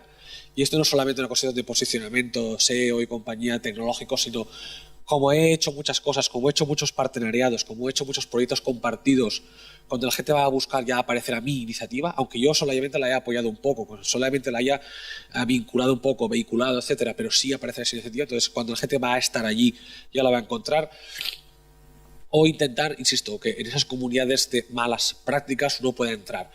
No como elefante en cacharrería, sino con las nuevas lógicas de, digamos, de pares o de iguales trabajando en ellos. Sabemos, por ejemplo, que no es lo mismo que tú, desde Cruz Roja, aconsejes una cosa que el youtuber de moda lo aconseje. Sabemos que eso tiene un impacto muy distinto. Pues bueno, tenemos nuestras lógicas comunicativas también a eso. Que no lo diga Cruz Roja, porque eso está muy bien y lo dice Cruz Roja y ya está, sino que el youtuber, la persona que está metida en esos temas, ese referente cultural, pues lo puede hacer. Ahora lo tenemos muy claro. Había una señora que era una gran actriz, o sea, que era un gran actor, eran como en aquellos ministros honorarios de Cruz Roja o de UNICEF y decían cosas y eso salía en la tele y estaba muy bien. Tenemos ahora nuevos mensajeros, nuevos cónsules en Internet que nos van a permitir eso, tanto personas individuales como instituciones nuevas. Entonces, por eso, esa idea que decía antes de hacernos cuál es el mapa, que es enorme, qué herramientas de producción tenemos. Antes decíamos hackathon, pero producir contenidos nuevos, que no hace falta que los produzca Cruz Roja, puede producirlos otro, pero nosotros podemos ayudarles a que sea ese otro el que los produzca. ¿Cómo se distribuyen? Pues antes los distribuía Cruz Roja, perdiendo tabillas, etcétera. Igual ya no es la mejor forma o no es la única forma. Vamos a ver cómo se puede distribuir esos nuevos medios, especialmente donde vayan a incidir más. Y ahí tenemos investigadores que tratan temas de juventud y nuevas tipologías de trastornos alimentarios, pero también tenemos organizaciones jóvenes que a lo mejor no son ni organizaciones, ni siquiera son fiscalmente reconocidas, sino que son un hashtag donde sabemos que la gente se agrupa alrededor de ese hashtag. Y nos guste o no, ese hashtag crea una comunidad virtual totalmente tácita, no explícita, pero sí existe esa comunidad y tiene a remolino a su alrededor miles de personas. Entonces, cuando yo ponía este mapa, un poco esa idea de, muy bien, ¿cuál es el nuevo mapa? ¿Cuál es el nuevo territorio? ¿Cuáles son los nuevos actores? ¿Cómo los mapeamos? ¿Cómo los conocemos? ¿Qué lógicas tienen detrás? En economía, en cultura, en creación de discurso, ¿cómo sitúan la agenda pública los nuevos temas? Y a partir de ahí vemos cuáles son nuestros objetivos, luchar contra los trastornos alimentarios. ¿Cómo lo hacemos nosotros directamente? Bueno, nosotros tenemos hospitales y tenemos ambulancias, ¿vale? Esa parte la cubrimos nosotros directamente, pero no hacemos nada si solamente nos llegan ya la gente que está desahuciada. ¿Cómo intentamos hacer nuevas estrategias en un lugar donde las instituciones se han horizontalizado, donde tenemos personas individuales que son nuevas instituciones y a partir de ahí, cómo tenemos esos temas? Parece que me escapo de la respuesta de cómo luchamos contra la mala información, pero la respuesta es tejer redes, nuevas redes de complicidades, donde cada uno es especialista en una cuestión, y no es solamente vetar la información mala, que es lo que parece que el ministerio quiera, o señalar con el dedo al youtuber malo y llevarlo a la cárcel, que es lo que parece que algunas leyes del Ministerio del Interior quieren ir hacia allá, digamos el nuevo ciberdelincuente. Eso es poner parches, eso es solamente la punta del iceberg, sino que es entender la lógica que hay debajo y como ONG, cómo legitimamos discursos, cómo producimos contenido bueno respecto a ese contenido malo, cómo hacemos complicidades, cómo empoderamos a los propios ciudadanos para que sean ellos los que reboten, si quieres, o refuten esa mala información. Yo creo que hay casos, si queréis, el ejemplo que más me viene a la cabeza hoy en día es cómo la lucha contra la violencia machista se está llevando a cabo en la red. No es porque haya un ministerio o un instituto de la mujer que funciona muy bien, ni lo hay ni funciona bien, sino precisamente porque hay nuevas herramientas y nuevas complicidades en la red, especialmente entre mujeres, pero no solamente, hay algunos hombres que están también ahí, que están haciendo que sea cada vez más difícil desinformar sobre temas de violencia de género, que sea cada vez más difícil, aunque todavía está ahí, tener miedo por temas de violencia de género, que se sepa cada vez más dónde se puede uno denunciar temas de violencia de género, aunque la policía a lo mejor no te crea, cómo tener estrategias de empoderarse y poder ir a la policía y cómo comunicar para que te crea la policía, para que te crea una jueza o un juez, para que te crea tu familia, para que te crean tus amigos. Entonces, son cuestiones que de arriba a abajo tradicionalmente han funcionado muy mal, en parte porque tenemos instituciones machistas, pero es otra cuestión, pero de abajo arriba están funcionando muy bien. Entonces, ver quiénes son, en este caso la violencia machista, pero serviría para temas de anorexia y bulimia, etcétera. Ver esas nuevas relaciones, esos nuevos actores, cómo se produce la información, cómo circula, cómo se relacionan las distintas personas, cómo se crean nuevas comunidades, cómo se empoderan, cómo toman ellos mismos la conciencia del problema, del diagnóstico y de cómo abordarlo, y a partir de ahí ayudarles a ellos. Seguramente las marcas lo tendrán más difícil para capitalizar eso, tanto en cooperación es difícil porque uno a veces depende de esa visibilidad y en la industria todavía más porque uno depende de vender, pero seguramente parte de ahí, de mapear de nuevo, mapear relaciones e intentar ayudar a los que están trabajándolo para que funcione. Insisto, yo creo que hay ejemplos muy chulos que funcionan y el caso de la violencia de género es uno de los, para mí, los más paradigmáticos en el último año o 2 años. Creo que es para que se grabe. A ver, ¿existe el debate o se está hablando sobre la posibilidad que algún recurso tecnológico se convierta en adictivo ante determinados colectivos?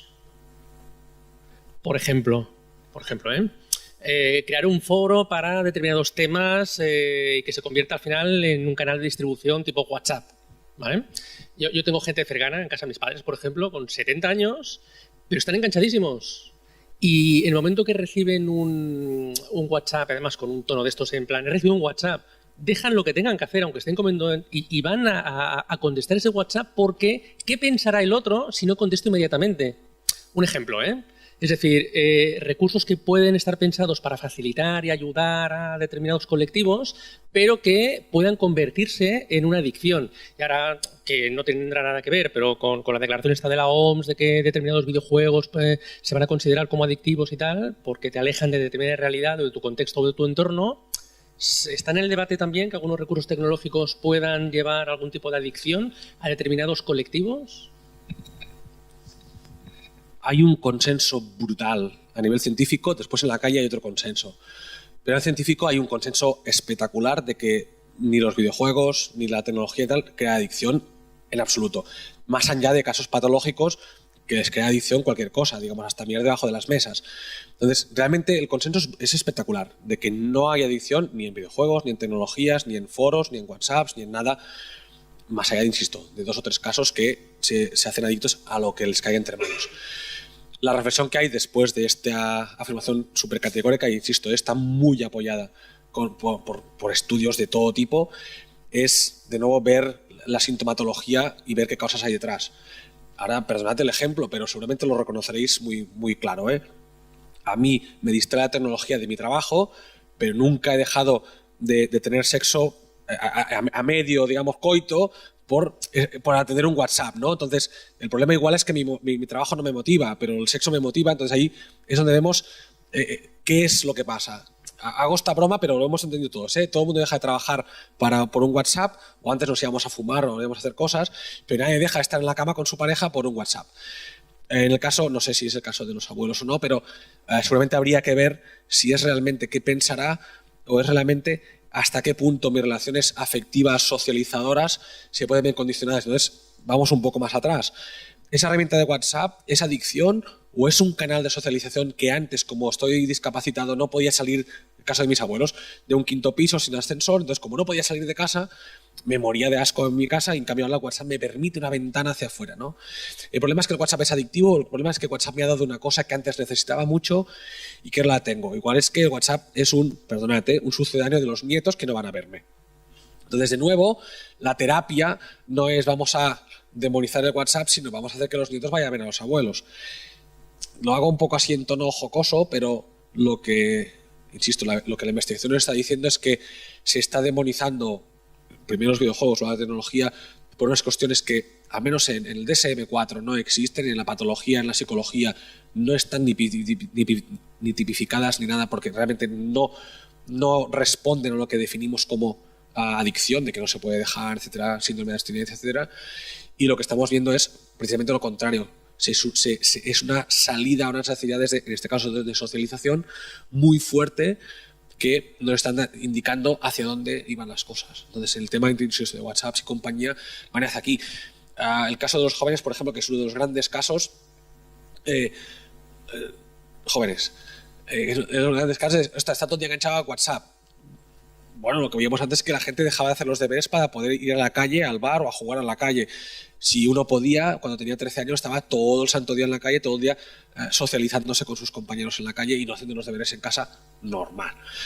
Entonces, quiero insistir mucho, el consenso es muy bestia sobre esa no adicción, menos 4 casos patológicos, y que hay que ver cuáles son las pautas de socialización de la gente, tanto de mayores como de jóvenes, o incluso de adultos, y cómo esas tecnologías sí están haciendo que abren una ventana hacia esa socialización.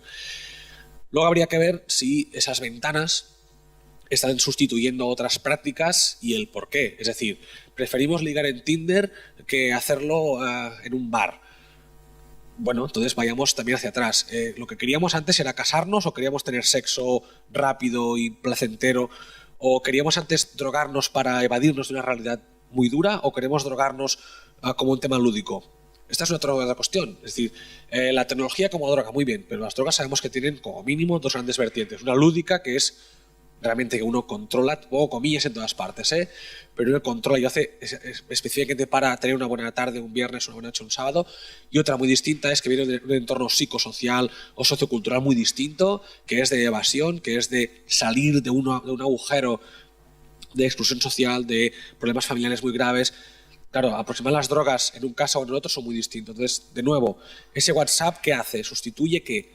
O está sustituyendo realmente o está complementando. O WhatsApp entre jóvenes no sustituye nada, al revés, está amplificando una red de asociación o unas tendencias de socialización que precisamente son las que deben darse en esa juventud o en esa, digamos, en esa adolescencia, y lo que hace es amplificarlas al máximo, pero lo que quiere la gente es quedar con los compañeros en el bar o en el cole, y luego intenta amplificar más esa estancia en el cole o en el recreo con esas tecnologías.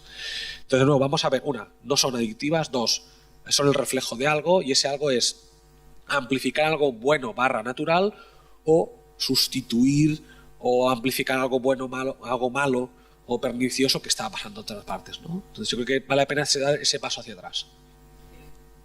Pero hay centros, ya empieza a haber centros para que se intoxican de redes móviles, entonces en algún momento se convierte adictivo. Hay algunos casos que se convierten en adictivo, pero déjame que vuelva un poco a la reflexión que hacía hace un momento. Por más que cojamos a una persona de familia desestructurada, donde se ha creado ese ambiente de delincuencia, porque está en un barrio totalmente segregado, por más que lo desintoxiquemos, sí, está intoxicado, se pincha heroína, vamos a desintoxicarlo.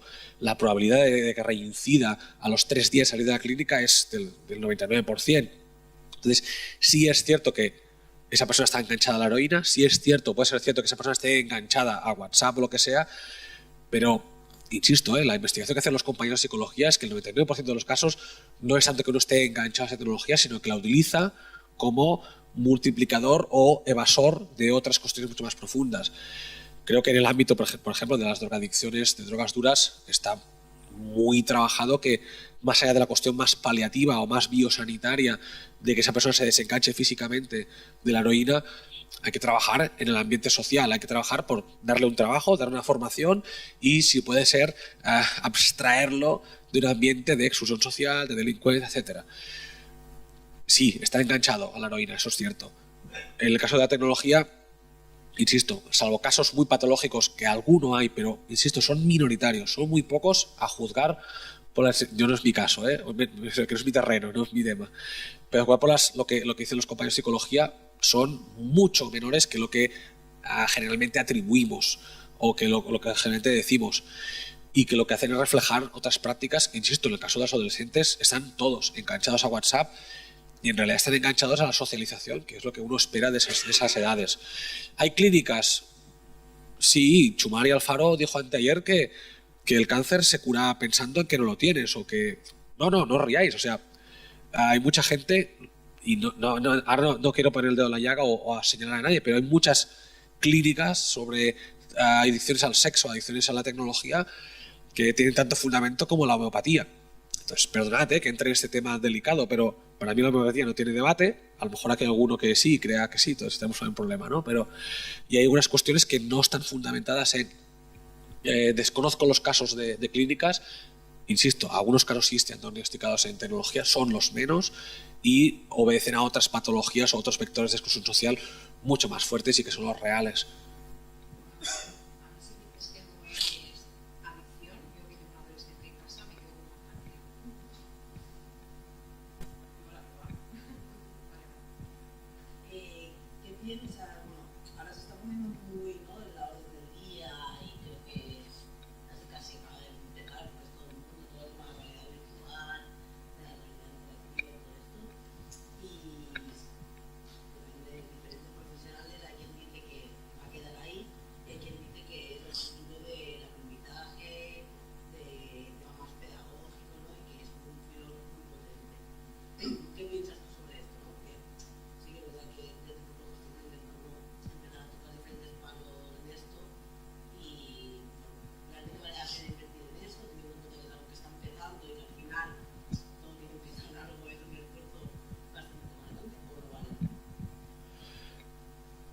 Primero lo digo en titulares y después lo intento profundizar.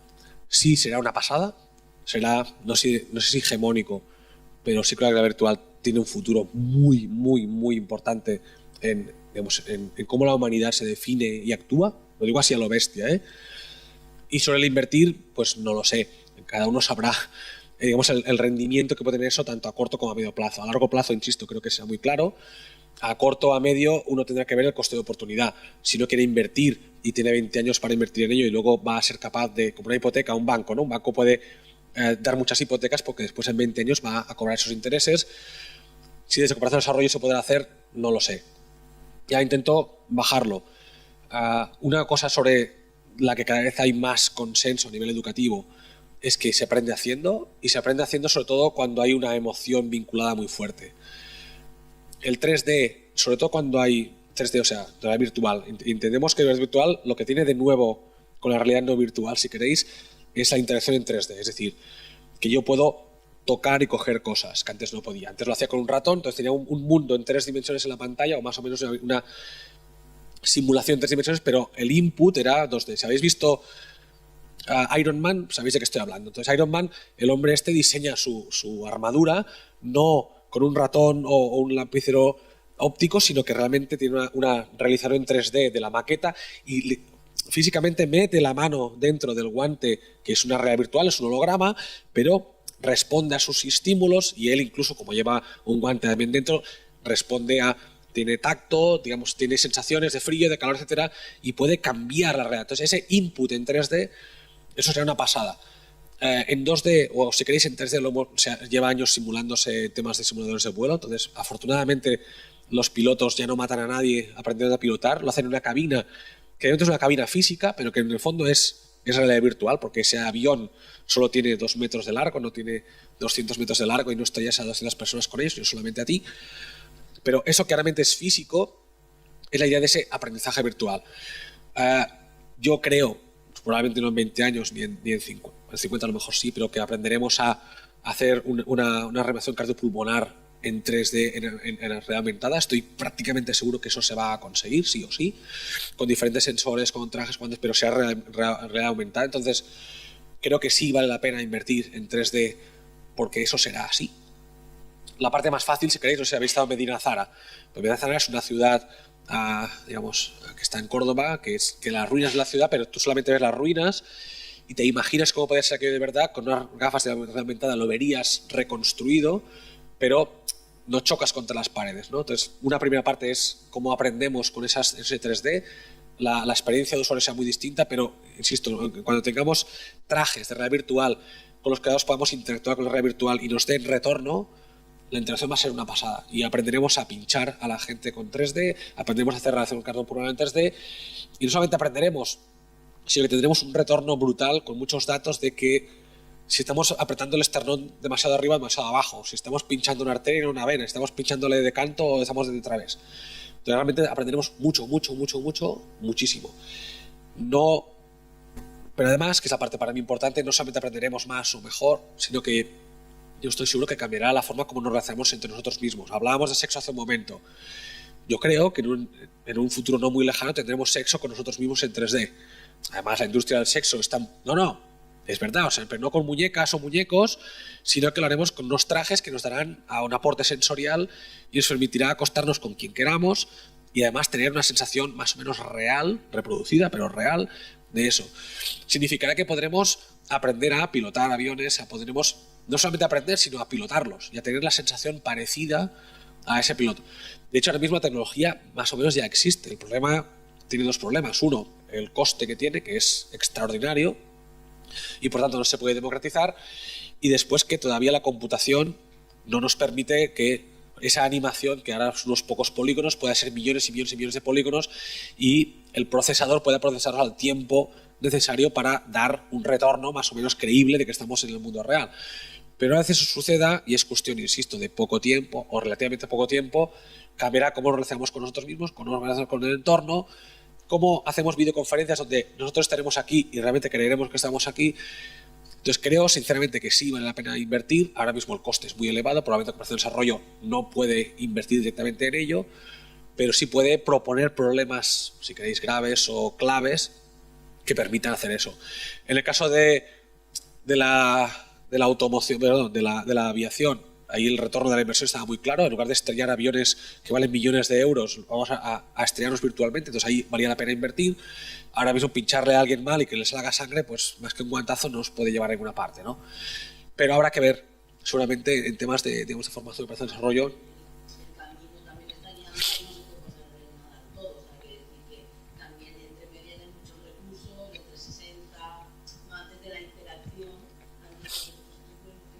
Exacto.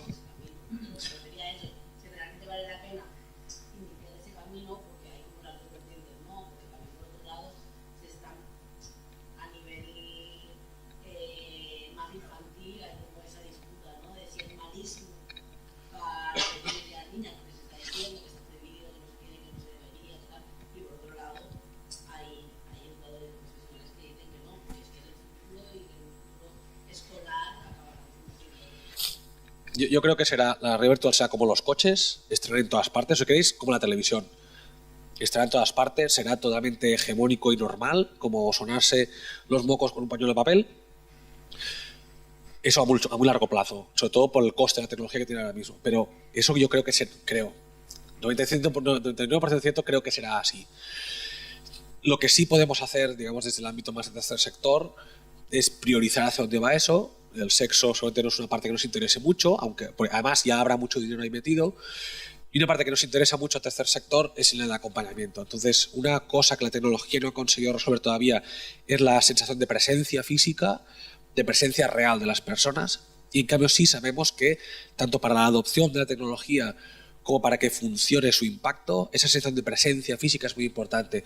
Todo lo que sea en aprendizaje, en acompañamiento, en trabajo social, en comunidades de, si queréis, más de trabajo psicológico o de estar juntos, de acompañamiento de enfermos, de acompañamiento de gente mayor, etcétera, poder maximizar que ese acompañador, ese educador está allí, aunque no esté, para mí es una parte que yo, si yo estuviese en vuestra piel, priorizaría. Es decir, trabajar con gente que me ayude a que mi trabajo que hago remotamente, con teleasistencia, con teléfono, por una videoconferencia, lo pueda hacer y que la otra persona crea realmente que estoy allí.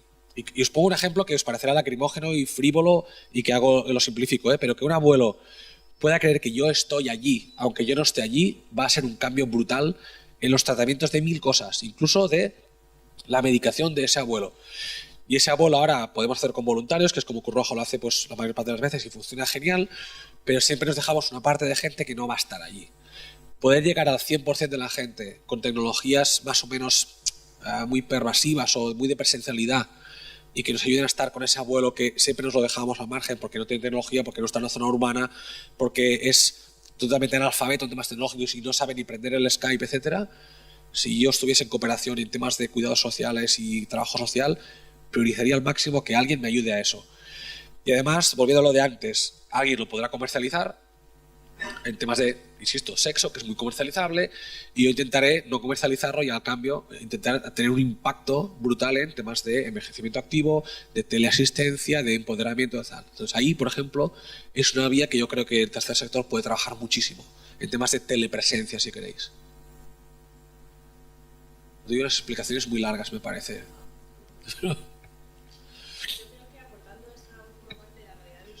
Y la realidad aumentada, yo creo que es muy importante no verlo de manera aislada. Es decir, por ejemplo, yo me imagino esta persona mayor, este abuelo, esta abuela, que tiene un avatar afectivo, que es un nieto, y que aparece eventualmente para recordarle, por ejemplo, la toma de medicación. Yo creo que dicho así a lo bruto, sin toda la parte socioafectiva, todo lo que está en su red alrededor, suena como muy frívolo, de simplemente voy a ponerle este avatar ahí puesto. Yo creo que el reto principal será que esté rodeado de todos los servicios que ya hace Cruz Roja y que sea una herramienta más que sume. O sea, que la amplifique. Nosotros, por ejemplo, ahora con el hackathon que comentaba antes Tito, es el que intenta empezar a aunar eso, la infancia hospitalizada y la realidad aumentada y virtual. Entonces, lo que se pretende no es sustituir la labor que ya hacen los voluntarios cuando van al hospital para entretenerles durante algunos chavales y chavalas que están de larga estancia hospitalizados, sino hacerles que su estancia sea más agradable, que puedan seguir estudiando, que sí, puedan seguir participando socialmente. O sea, que de alguna manera sea eso. Y yo creo que va a ser el reto es que siga ligado con los servicios que ya ofrece Cruz Roja, no perder la parte humana, o sea, la parte cálida, que por mucho que te la dé la realidad virtual, tú puedes sentir cosas, pero está claro que siempre va a haber una realidad que va a ser la real. Yo creo que no solo estamos enfocados a paliar, a prevenir, sino que más tenemos un motor y es grande y lado, tenemos un motor que es el voluntariado, también creo que es un puente hacia todo lo que estamos intentando trabajar, ¿no? De algunas formas de colaboración, etc. Todo el mundo este es un puente a capacidades que no nos llegan a lo mejor al volumen que necesitaríamos para desarrollar muchas de las actividades que necesitamos, un puente para acercar a esas personas a las que necesitan. No solo a nivel de recursos de aprendizaje, que es importante, sino que en el tema de colaboración también hay todo el mundo ahí que... Yo quería hacer dos comentarios a esto. Uno sobre la complementariedad y otro sobre la suplementariedad. La parte de complementario. Y volviendo al caso del cáncer de mama que ha salido hace un momento como anécdota, pero que a nivel personal pues tengo una experiencia cercana a esta cuestión. Evidentemente, en temas oncológicos no puedes sustituir al médico, ni mucho menos se tiene que haber un tratamiento detrás o una intervención quirúrgica, pero sí, por ejemplo, puedes informar a esa persona, no directamente, porque eso tiene un coste en tiempo, que al final es dinero, y que además muchas veces no puedes tenerlo, sino explicar qué es un tumor de mama, qué son los ganglios, qué función tienen los ganglios, qué es el ganglio de centinela, qué son los otros ganglios, y explicar a esa persona antes o después, da igual, de una intervención, qué significa que te quiten el ganglio de centinela y que no, es una cuestión que ahora da mucho miedo a los médicos, porque qué van a pensar, pero si no lo haces tú, lo va a hacer él mismo con la Wikipedia, que es seguramente mucho peor, porque no va a ir guiado por ti. Entonces, hay una parte de esa parte de complementariedad de que sin sustituir el trabajo del médico o de la gente de enfermería, poder decir, mírate estos documentos, mírate esta página de internet que te va a explicar qué es el ganglio de centinela, qué no lo es, producido por Cruz Roja, producido por alguien amigo o producido por la Wikipedia o por quien sea. Creo que es una parte de complementar la acción humana que no sustituye al humano, sino que al revés, te da una relación de empoderamiento muy, muy importante donde tú puedes dialogar mejor con tu con tu médico. Y hay gente que dirá, bueno, pero eso sirve para estadios de educación muy altos donde uno comprende lo que está... Bueno, yo creo que hay formas muchas de explicar las cosas sin tener que entrar en si la beta-transaminasa Z es un marcador oncológico mejor o peor que otro, sino que puede explicarle a alguien esos ganglios, ese tumor de mama, cómo funciona y cómo funciona incluso a todos los niveles. Entonces, una parte es la tecnología como complemento a una acción humana, pero luego otra cosa que se ha achacado a la tecnología que me parece muy injusta, y como yo vengo de la educación online, pues nos hemos sentido en los últimos 20 años de educación online, es mucho mejor tratar con el médico cara a cara, o es mucho mejor ir a la universidad, al campus universitario, que no hacerlo online. A lo mejor sí, también es discutible esa parte. Yo he tenido buenas experiencias y malas experiencias en campus universitarios presenciales, pero es que a veces no es esa la disyuntiva, a veces es el online o nada. Entonces, creo que vale la pena también incidir en esa parte. A veces le pedimos al online que haga maravillas, y tan maravillosas que se dice, bueno, pues siempre será mejor lo presencial. Pues a lo mejor sí, a lo mejor lo que decíamos del sexo presencial va a ser siempre mejor que el virtual. Pero es que hay casos que no es, esa disyuntiva no existe.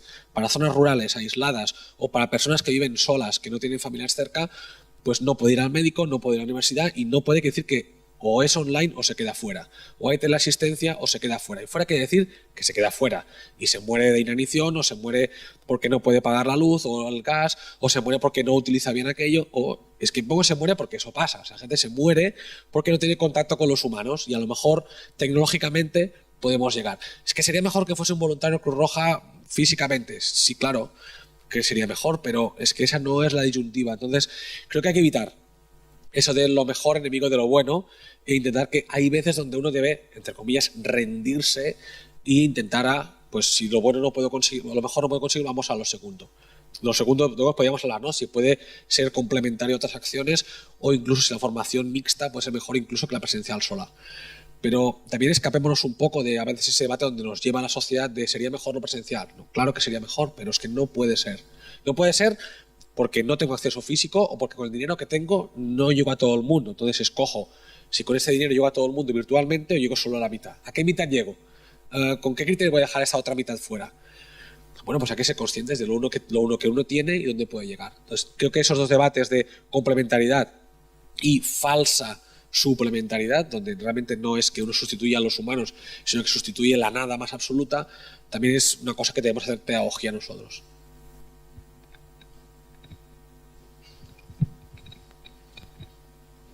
En relación al tema de la complementariedad que ahora decías, y en relación también al tema del voluntariado y lo que hacemos bueno, yo también he sido formador virtual y por lo tanto he trabajado en aula online.